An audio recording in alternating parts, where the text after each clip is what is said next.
Evergrande cheaters, Chinese media walks a fine line. So as things have been developing with the Evergrande story, the hashtag "What does Evergrande mean for the real estate market?" question mark, and that's in quotes, has been viewed more than 160 million times on one platform. I'm guessing that platform is WeChat, which is huge in China.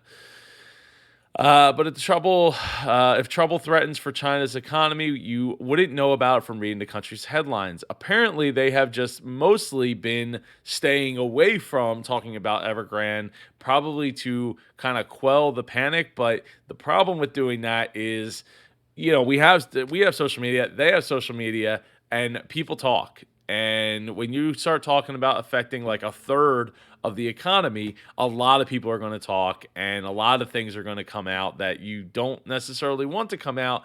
And it makes it look a lot worse when you're not talking about it in the news. I could go to the opposite way here with American news and say sometimes we talk too much about things, and they last too long in the news cycle.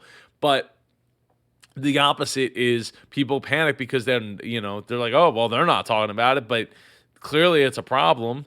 Only on Friday did the country's central bank talk about it, which we talked about in a previous video.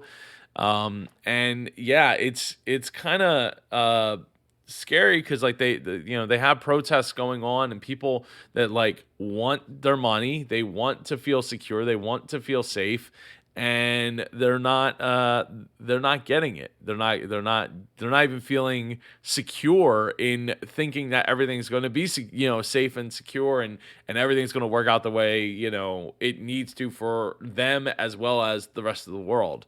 Um, and which is one of the reasons why I've been tracking the story so closely, day in day out here on the Entrepreneurs. So make sure you get subscribed, follow along on Apple Podcasts, whatever you're watching this on, and track with us, and hopefully this will be crisis averted.